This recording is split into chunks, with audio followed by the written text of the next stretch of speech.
Why are you a vegan? I'm vegan because it is the single most important choice you can make, and it will have the most profound impact on the world.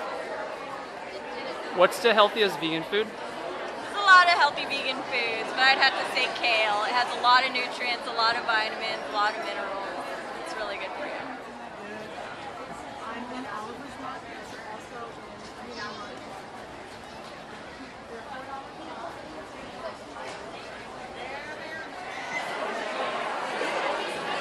Hi, I'm Stephanie. I run the San Francisco office of the Humane League.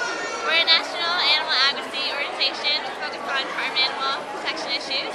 We were founded in 2005. Now we have 9 offices in 9 cities across the country. We do a lot of outreach and education focused on telling people how animals are raised for food, particularly young people, by going into schools, giving classroom presentations, distributing literature on campuses, working with school districts and organizations to implement Meatless Monday and make changes like using cage-free eggs.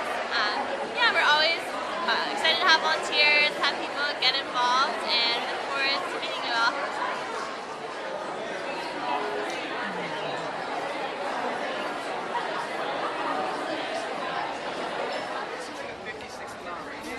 Can you tell us about Greenpeace and what you guys are doing here today? Yeah, we're actually out here campaigning for the bees. We lost 80% globally, so we're trying to get these pesticides that are killing them off banned in the California area. Why bees? Because they pollinate a third of our crops. So if we don't have any, pollination from the bees, we won't have any food. What are some of the foods, if the bees weren't around, what are some of the foods won't be around in the supermarket? We've got watermelon, basically anything with a blossom. What do bees do to these crops? They pollinate. They just allow for the mating process of these flowers. And what are you guys doing? Just canvassing or getting signatures? Yeah, we're canvassing. We're trying to get members. Greenpeace is a nonprofit, and we're a truly independent organization. So it really takes our members to accomplish our goals.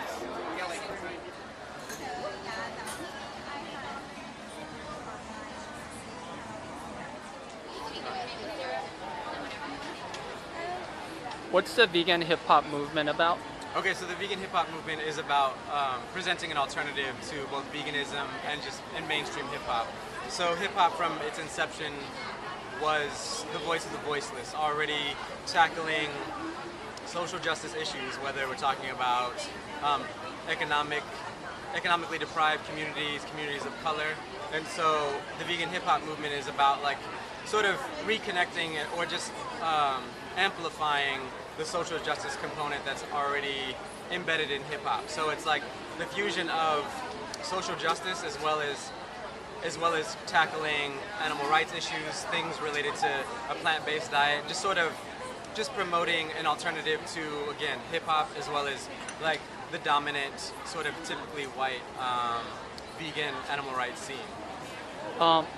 Why the Cali vegans of color, and why is it for people of color only? And so I guess that's like a nice segue because of course, just like within the animal rights scene, or what I often refer to as animal whites, like you don't generally have voices of folks of color. And so Cali Vegans of Color is about creating a safe space for folks of color to come together and just feel like that sort of community of like-minded, like-experienced people. Because again, like, you know, overwhelmingly, if you've like viewed the scene here, like people of color are quite marginalized in this space, and so it's about not only like showing up to these events, but also reminding folks that people of color have eaten in plant-based, decolonial ways, you know, throughout human history.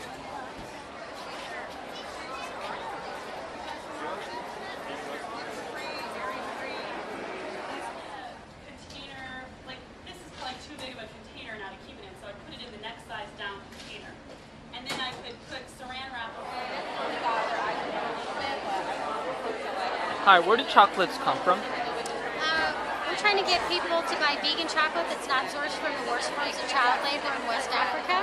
So we're encouraging people to buy chocolate that comes from other places around the world, such as South America, because worst forms of child labor that are taking place in West Africa include children working and using dangerous equipment such as machetes, some children who are locked in at night, some children who are beaten if they don't work fast enough.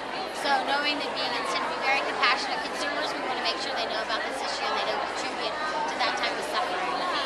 Could you give us more information about the Food Empowerment Project? The Food Empowerment Project is a vegan food justice organization. We advocate for veganism for ethical reasons. We also work to advocate for the rights of farm workers. We work on access to healthy foods in communities of color and low-income communities. And again, we're trying to get people not to buy chocolate from Western Africa due to the worst forms of child labor that take place there. All right, thank you. What was your workshop about today? I talked about the hidden program in our society where all of us are forced, from the time we're little infants, to eat meat, dairy products, and eggs, and how that is not only devastating to our environment and to our society, but also to our own health and to our psychological and spiritual health as well. And that the most benevolent thing we can do to help not only ourselves and our loved ones, but to help the world, is to move toward a plant-based diet for ethical reasons, to go vegan, and to understand the reason why. Can you give us some information about the Royal Peace Diet? The Royal Peace Diet is a book that gives the big picture of our routine mistreatment of animals for food and shows how if we, again, as we move toward a plant-based diet and start questioning the official stories in our society, we can begin to create a world of freedom and peace and sustainability for everyone. How did you get into not eating animals? I get into it because I saw I saw a community that was vegetarian. They were actually vegan, and so I started questioning the violence towards animals, and I saw that you don't have to eat them to be healthy. And then I heard about the cruelty to dairy cows and hens, so I became a vegan 34 years ago, and I'm so happy I did. Where was this community?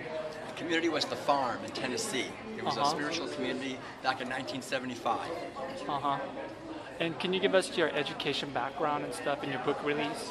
Yeah, I got a bachelor's degree in at Colby College in Maine, and then I got a master's degree in humanities at San Francisco State University.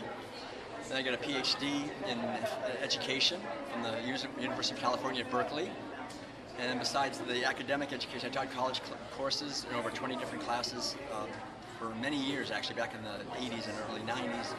And then, but I also studied in meditation traditions, primarily Mahayana Zen Buddhist and Tibetan Buddhist traditions.